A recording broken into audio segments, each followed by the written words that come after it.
So today's keynote CEO panel will focus on are the business and HR aligned to capture growth? And I'm very happy to introduce our panel members and moderator to you now. So I would like to welcome on stage first, Karena Belin, co-founder of WHub. Welcome, Karena. And next, and next we have Wai-Kwong Seck, CEO of Asia Pacific's State Street Bank and Company.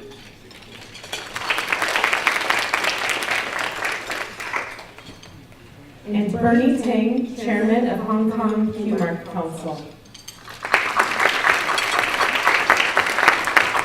And Sean Ferguson will be moderating the panel discussion. Sean is the Associate Dean of Master's Programs and Director of MBA Programs at HKUST Business School.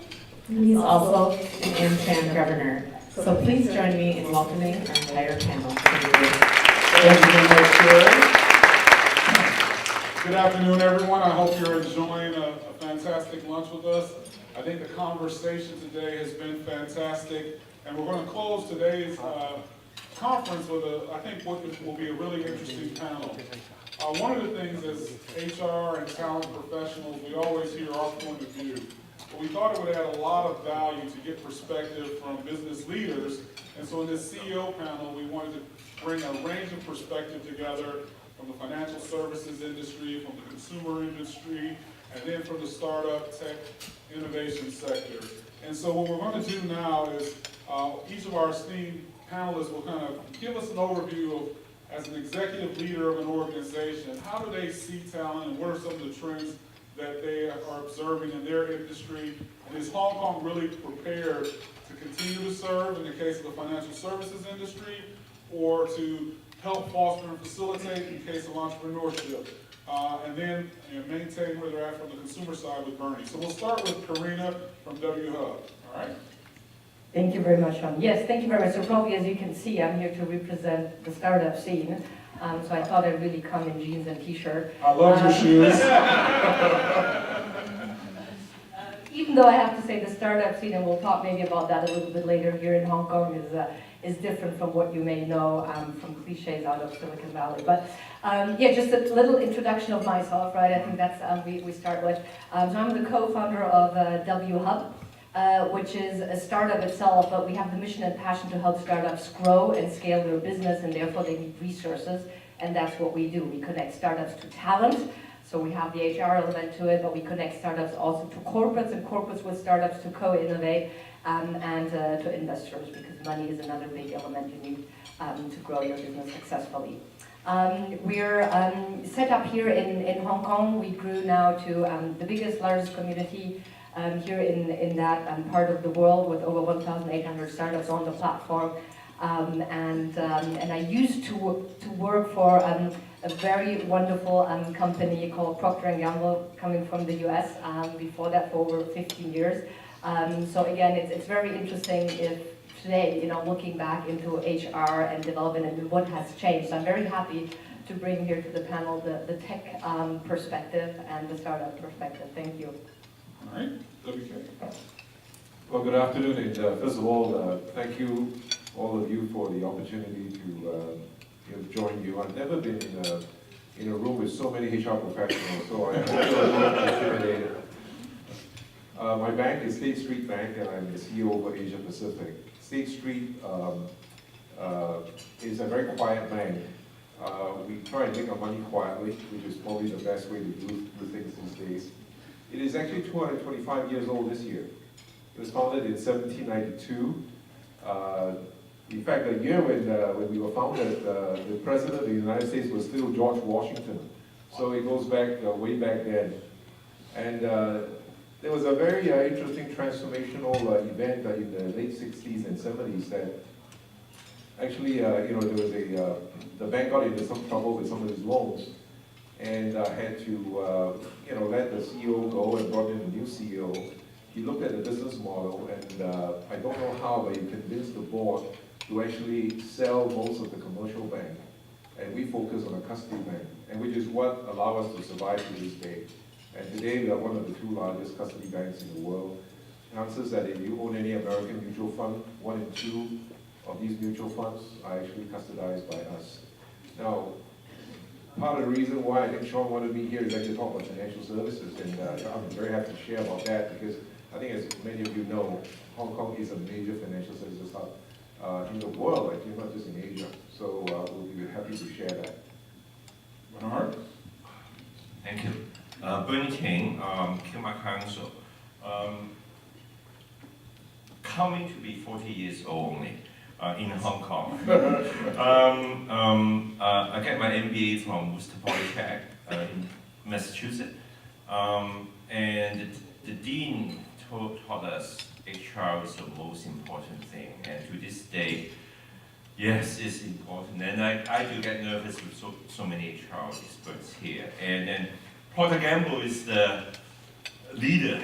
I learned from Procter & Gamble that one of the keyword they use is talent supply. I think I'm learning from them, so it's good, it's good. QMAR has, and also on QMAR I have several titles, and relevant to the thing more is Design Council. I've been a member of Design Council in Hong Kong for 10 years. Actually, Hong Kong has design initiative for 50 years next year. And I'll talk about a bit about more quality and what the government is doing. Yeah.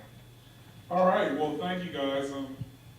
One of the things I want to do is kick off with a few moderated questions before we open it up to the audience. And the discussion earlier from Kate Bravery, she talked about there's a general misalignment sometimes between HR and the business. And one of the things I wanted to dig into is this the case in your organization, or in the case of a WHub or QMAR, since you're kind of representing constituencies, do you see this as a theme that's emerging? And if there is good alignment between HR and the business, what are the keys to success? If there's not, tell us what would you like it to be like? And so, why don't we start with WK, since he's from a traditional kind of banking and financial services institution, to give his perspective. Yeah, thanks, Sean. I would say absolutely. I think that the alignment between HR and the business is a very critical to success. I think many of you have read Good to Great by Jim Collins, and he always talks about first who, then what. And we believe that very strongly. You really have to find the right people. And in order to find the right people, that's where HR plays a critical role. So, in fact, I think we have sort of an in-house headhunting team because we are constantly looking for talent. And I think any organization that is looking to grow and looking to win must always think in terms of how do you get talent, and there must always be room for talent. Now, Karena, talk about what you see in the entrepreneurship community, sourcing talent, keeping talent, and then developing that talent for an evolving constituency. What are you seeing in terms of alignment with you guys and with startups and then the talent people in the organizations?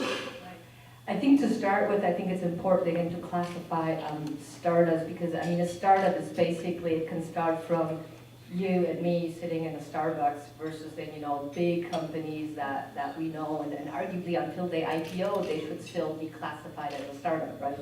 And again, the interesting thing is that I know for those who are really passionate about startup and startup methodology and bringing that into big corporates, may have read the book from Eric Ries, the recent one that came out. So after he wrote Lean Startup Methodology, now he looked how corporates can actually learn and adopt this methodology. And he said the funny thing is these bigger startups, they have exactly the same problems as the established corporation. So that's the good news, right? The other thing I always have to highlight, and talking to HRs, is there are a lot of startups out there, they're basically trying to substitute you with technology, right? So, and I think it's not the purpose of today really talking about all these solutions that exist.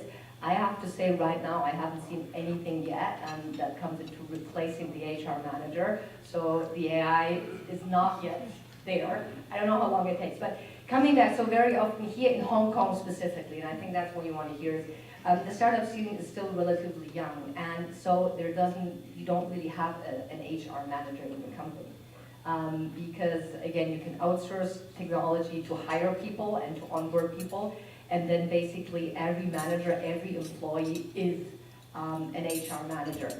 And I think one thing that I wanted to highlight as well when we help or when we collaborate with corporates that want to bring the HR or the startup mindset into the organization, I think one of the biggest challenges we face is the thing that there is a methodology aspect to talent management in that fast-changing environment, but there's also a mindset challenge. And managing different generations of talent within the same company, I think that is one of the most critical problems. And again, in a startup, it doesn't really exist very often. The team, they have the same age, and they all work into the same direction. All right. Bernie, what about your perspective representing your constituents?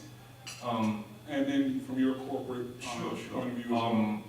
We have several, mostly old brands. I have to agree with Karena, I'm surprised. Many old industry or company corporate, they are trying, some of them are trying to innovate. Yesterday, I was hosting an event for Golden Resources, the rice. If you buy from supermarket, if you see a queue, that's the guy. He is trying to innovate. Hey, what can you innovate? The plastic bag is actually can be decomposed. In most situations, it will decompose in 10 years. That's the innovation. And actually, the corporate culture actually drives that. It was yesterday. And then I see that it's happening in some industry in Hong Kong. They try to innovate product or services. The other guy is the oyster sauce. They have a completely new division just on health food. The oyster sauce, LKK, they have become key health food in China. Forget the brand, but the building is in Shanghai next to the Wai-Kwong department store. In Infinitus, they innovate a whole new division of health food, not just sauce. So some traditional companies are already innovating, and I think the title is very key. Is the young people key in Hong Kong? In Hong Kong, are we ready? We need to somehow change our mindset, both I think from the boss to the front line somehow. And then in Q-Mart, we have several service frontline retailers. They are changing also. So the different service, maybe some automation and some better service. So in certain way, how to make it better, faster, and good service. Oh, these are great points. I think you hit on something there, that innovation is not just about the product or service, but other elements of the operation. One of the things that we also hear about Asia is that this is the hub of growth. The rest of the world is really counting on the growth of this region to lift up global growth overall and kind of create opportunity for everyone. But one of the themes that we've discussed today is that without talent or without properly managing that talent, it's not whether Asia is going to grow, but if it's going to really achieve the expectations that everyone has for it. And so, is there enough talent in Asia, or is there enough talent that's ready to contribute to help fulfill these expectations? And then what are some of the challenges that you guys may be seeing in your respective worlds? Who wants to take that first? Well, let me take a shot at it first. I would say that the talent is out there. I think sometimes it's a matter of whether the talent is in the right place. And how do we then ensure or help the talent to get to the right place? And I'm really referring to mobility. One of the challenges that we are facing is how do we provide mobility or encourage mobility? So, for example, I've got positions in, for example, in China, and trying to get some staff to move to China is difficult. Funny enough, if there's an opening in Sydney, Australia, I don't have a problem filling that.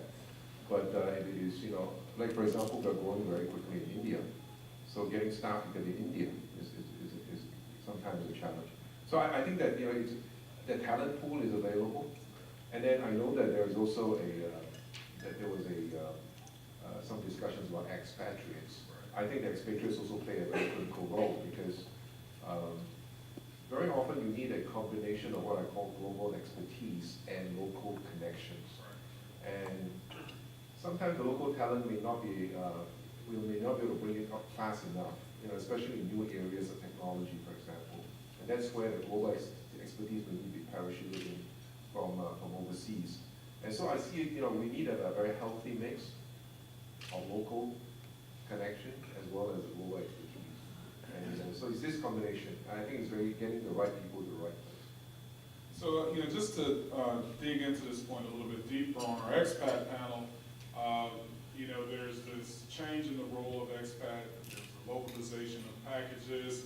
Also, when you get down to the recruiting manager, while they may hear this piece about we need local skills, sometimes it doesn't always feel to maybe expats that there's this appreciation of local skills. And I know I think there's a range of what you need from a global mindset perspective between you guys. And so, what is your guidance when you talk to HR about, okay, how do we get this global skill and what are kind of the parameters that you put around this, WK? Well, in our case, we want to find the best talent from wherever they are. So if we can find locally, that'd be great. If not, then we will have to source it from wherever. I think you really have to start from that point of view. What is in the best interest of the organization? What is in the best interest of, in the case of for us at our bank, and where is this person? So, for example, right now there are a number of vacancies that we have, and we're actually looking at it not just regionally, we can find them, but then globally as well. Okay, fantastic. And now, which one? Both of you guys picked up your mic. I'm not sure. We'll go ladies I first. wanted to react to is the talent in the right place, You're right? I mean, coming from the startup perspective, I would love there would be more talent ready to jump on board into the entrepreneurial and startup spaces, particularly on the coding side. A lot of great talent and senior coding talent is still with the large corporations here, which again might be good news for most of the people in the room. But I think one other thing I wanted to highlight for startups, you ask, are we having the right talent in the region? I think what classifies them or takes them apart from SMEs, startups think global as of day one, right? Yeah. So they look at talent from a global map already. So yes, every tech ecosystem complains that there's not enough tech talent, but it's true, again, particularly senior tech talent is not abundant in Hong Kong. But then you look at it, you have great solutions, Vietnam, Philippines, Pakistan, and you can work remotely, right? Now, when you say, again, region, and that's something, again, I want to throw in, you mentioned about China, there are big hopes in that whole Greater Bay area that is going to create it, particularly from a tech point of view. Because it is true, in Shenzhen, it is easier to find tech talent that is ready to dive into entrepreneurship, for sure. So you brought up a point, you say in Shenzhen, there's talent that's ready to dive in, but Hong Kong, there's not. I have an example, working at a university, it's funny, there's a profile and a mindset for our students, even though we're a science and technology university, we have this. I was giving an orientation to the global operations program or something like that, and I'm like, who wants to work in operations? So no one in the global operations program wants to work in global operations. Then I said, who wants to work in finance? Because Hong Kong's a finance hub, and everyone. So I'm like, everyone raises their hand, and I'm like, so why'd you choose to this program? And so when I reflect upon that. It almost feels like there's this lack of interest in the Hong Kong workforce in these technical roles, whereas in Shenzhen, I think maybe there's more of an entrepreneurial spirit that might be conducive to what you're talking about.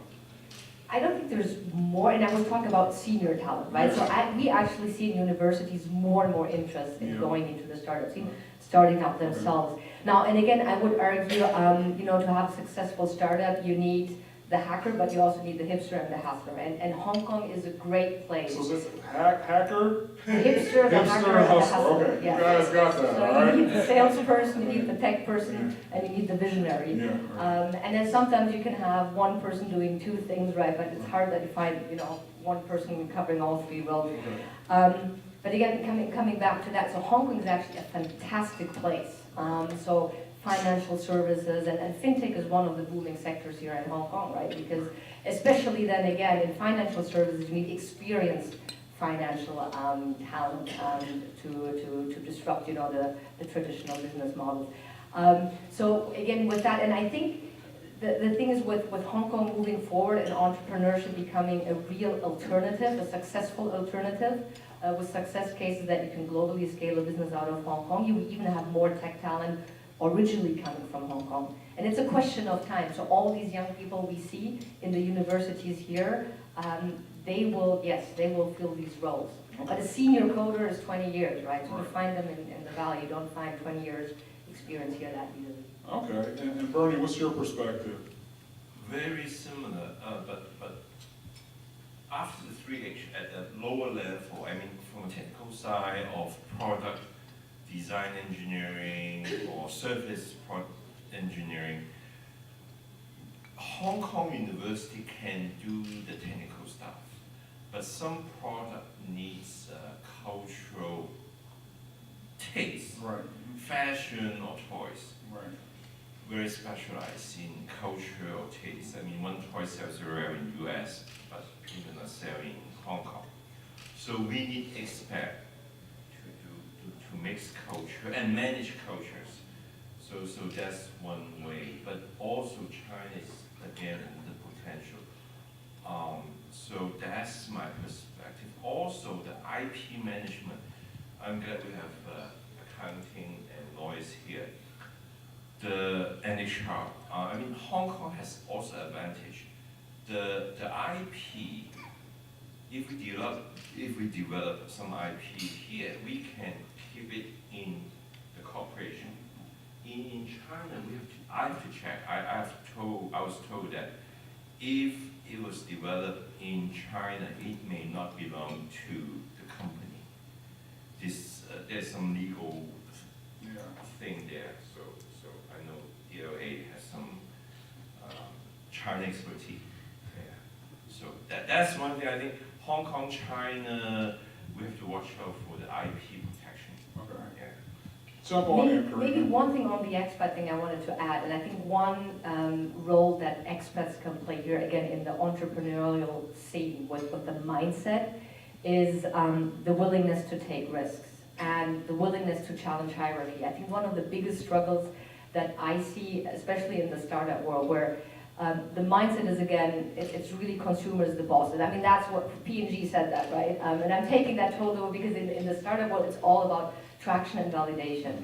And it can be the intern who finds the right button to click. And it's not necessarily the CEO who founded the company 3 years ago.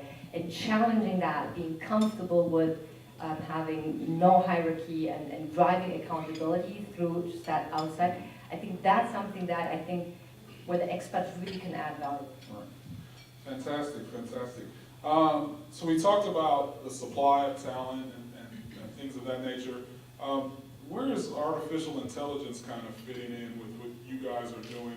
How do you see it either enabling the workforce, or is it not an issue for you? Or let's start with you, Bernie. Oh, okay. I was worried about that. AI, because I don't have a successful case yet. But I can share you with a great story I heard last night. A hospital in Shenzhen, Hong Kong U with Shenzhen, they have a new hospital. They have so much automation, it's scary. To register to be a patient, you need WeChat Pay. Once you're in the hospital, you can find your queue, where's the lineup and doctors. And then when you get your X-ray or MRI, you use facial recognition to get your report. So your privacy is kind of protected. On top of that, the pharmacy, the dispensation is 80% automated. So it takes 12 minutes to get your prescription. So to me, it was a shock last night. A whole new hospital, very different from Hong Kong. So much automation, but no AI yet. But medical is a different story. I think product design, we can look into that. But yeah, that's something. Delivery of services, yeah. Okay. Maybe it will service me. What about you, WK? Well, I think I mentioned my bank is a custodian bank, and one of the things that we do is actually to calculate what we call fund accounting, is calculate the value of your fund. So the mutual fund that you buy, every day there's a price, and we calculate that. And a few years ago, we set ourselves a vision. This is just like if Google is working on a driverless car, can we do fund accounting without fund accountants? And this is really about, to what extent can we digitize the process of accounting? All right, now we're about 60% of the way. Can we get 100%? We don't know yet. I mean, this is really the frontier. But this is our sort of like, we're sending man to the moon kind of, vision. Along the way, this is where, because as you digitize more and more of this, robots take over. So this is exactly what is happening in our part of the business. In fact, about 4 years ago, when we sat down and think about the future, we had asked ourselves, what are the biggest competitors for our bank in the future? It's not the other banks. It's going to be Google, it's going to be Amazon, it's going to be Alibaba, because that's where the world is going. Yeah. Okay, and do you have any thoughts on this, Karena? Well, AI, we could probably talk a whole week or even longer on AI, but again, in the context also of HR, talent management, I think I'm obviously very, positive in the possibilities that AI can create. There are obviously parts of the function of HR, like talent recruiting and helping you really to streamline, for example, selection of candidates through visual recognition, voice recognition, and then also, talent management, performance management, things that can be automated because we have a lot of data and we have now the computer force to really, process that data. Because again, if we step back, AI exists for over 60 years. It's just now, because the computers are strong enough to really process enough data and really get machine learning, which is again one part of AI, to do the job. And we're not talking about quantum computing, so we don't even know what's coming up. So the power of our computing is just going to increase. One of the things typically that comes into play, without now thinking if the HR function will be replaced, in general will be will the workforce be replaced? Are robots going to rule the world? I see AI in a way more holistic than the Industrial Revolution was, because it does not only impact the way we work and how people work, it also impacts the way how people learn, for example. So I think the adaptation time of humans to find that added value work, something that happened in the Industrial Revolution, that's going to really dramatically decrease.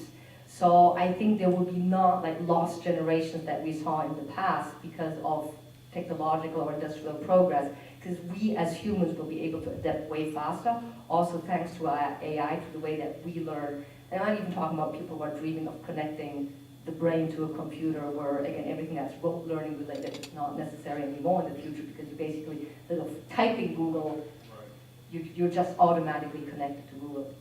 Sean, may I just offer a thought? Yes, please. Since you mentioned about the Industrial Revolution. 120 years ago, we had the second Industrial Revolution, and that is when we went from steam engine into electric engines. But what they discovered was that it wasn't just a matter of just electrifying the machines, the cotton mills, and so on. They had to redesign the entire factory. They had to redesign all the processes.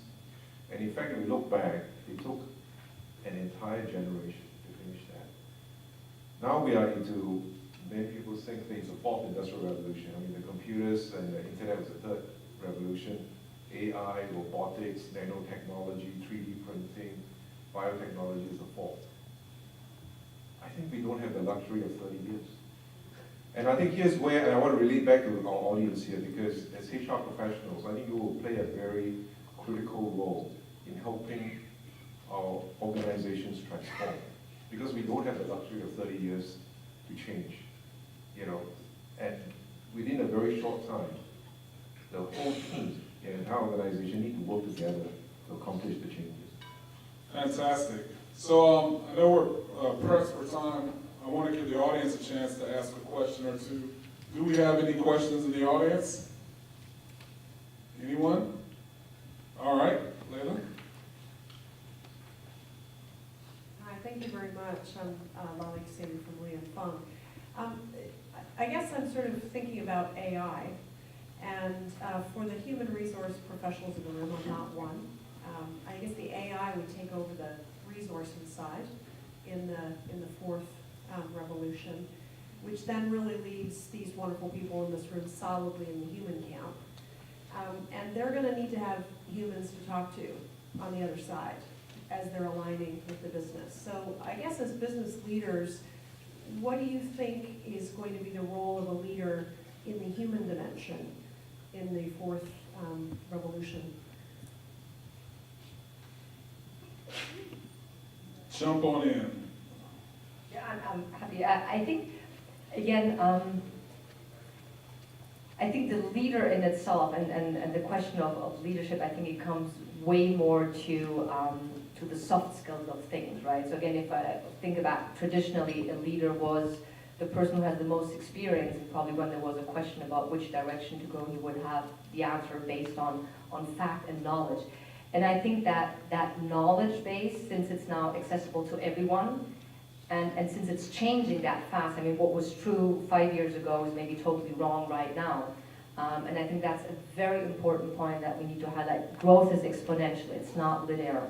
And we cannot process in exponential terms, but things that were true 2 or 3 years ago are maybe totally wrong. So even leadership itself needs to be able to self-question, and it comes more to being the chef of the orchestra and making sure the soft skills, the dynamic, that works, rather than, again, being and I think in that part of the world we still have like this family, father or mother owning the know-how, owning the direction, owning the vision of the company. I think that will be totally obsolete. And I think, again, with AI, is AI completely replacing HR? No, I don't think so. Again, it will then come to HR or making sure on the emotional side of things. I mean, I cannot look 100 years into the future, but I think that I see hardly any computer being able to replace, at least at this point in time. And you know how much this is important in an organization, right? All these informal, that cultural, that is something that the humans create and will always create, I think. If I may just share my thoughts, I think that increasingly I'm more and more convinced that the key role of a leader is leading change. And I think even more so as we get into the fourth industrial revolution. And there is a need for leaders to show the way. And it's not about managing change, it's about leading the change. And we all know that the changes are coming. So how do we as leaders rally the troops, set the vision for them, mobilize the organization in order to be able to face the changes that are coming ahead? I think there's also a need for them to actually help the organization to see things in a more holistic, systemic way. And I think also another fourth point would be key is communication. How do you communicate across the organization to different stakeholders outside of the organization? So to me, I would sometimes one word, leading change. That to me is a key task of the leader going into the future. Go ahead. Yeah, not much to add. I think HR has several technical software to help them. I think maybe trying to integrate them, and then I think choosing a person is really, I don't think AI, EQ and leadership change are important. I don't think it's possible to replace. All right. Any other questions in the audience? Okay. I had two questions left, but I'll be friendly to the audience. Hi, good afternoon. My name is Guan Ling from Steelcase. I just want, if I may react to what Leila you asked and some of the conversation point I heard. Also earlier, I heard in the room during this AI breakout session, I keep hearing this question around what that means to HR in some sort of machine go forward, replacing our role and whatnot. Now, my personal view really is probably it's fair to say everybody after the agility and speed to a certain extent, and probably fair to say it's all about ultimately productivity. Now, the notion of AI driving speed, efficiency through the machine and whatnot, I think is one aspect. You can argue process efficiency, cost efficiency, enabled through big data, faster access to those data, and then interpret and then make decisions about. That is one aspect. I think we all, would agree that is a direction where the whole AI will bring us towards. I also hear, which I also personally agree, there's so much aspect around managing and making it successful as an organization around the human aspect, the humanity. But also, I listening into this Jack Ma interview just a couple of weeks ago. He also talked about this AI and what that means in the context of Alibaba. He used the word love intelligence, and he challenged everyone in the room. And he said, I will assume machine would never, ever, in 1,000 years, one day, hopefully they will never develop that ability of human to love intelligence, right? So I think that is the interesting place we are all in. Human is human. I was in the room today during the session where someone said, it was Leila, in fact you said it's all about being a human. It was you. Human is human, it's not the same as machine. Yeah. Thank you. All right, I think we have time for one last question.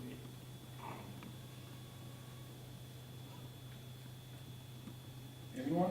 Well, I have one last question then. So, one of the topics today was building an innovation culture in your organizations in order to remain competitive and move forward.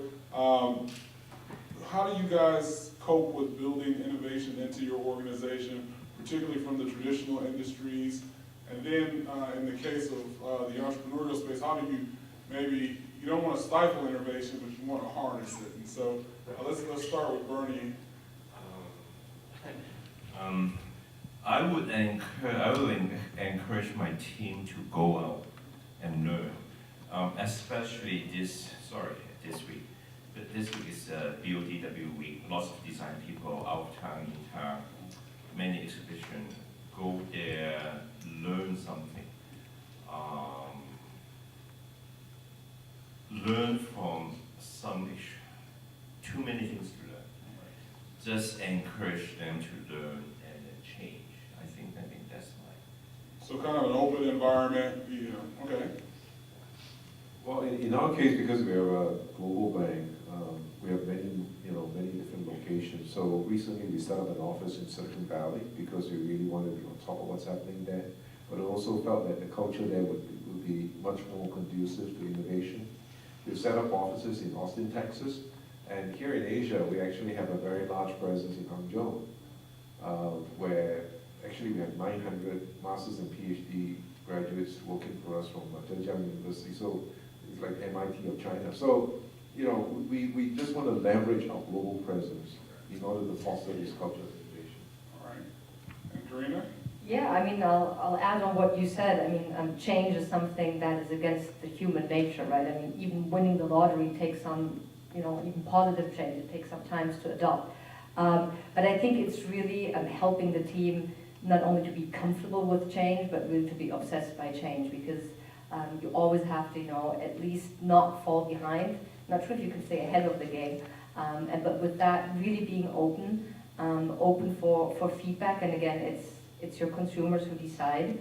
I think in the startup world, when we say, fail and fail fast, it's not that we love to fail and love to lose. It's just that failing is one type of feedback. It's negative. It does hurt, but it's part of the game. The more feedback you get, the better you get. So I think it's harnessing inside the team There's really that love for being risk-taking, open to change, and really no fear of failing. Well, I think, this was brought up in another panel, risk-taking, leverage your skill and your platform, and then openness in the environment. I think were themes that came out in our innovation panel as well. Sorry, due to time constraints, we're going to have to wrap this up. We really appreciate hearing your insights in a non-HR perspective on issues that are very relevant to HR. So can we give our panel a round of applause? Thank you guys very much.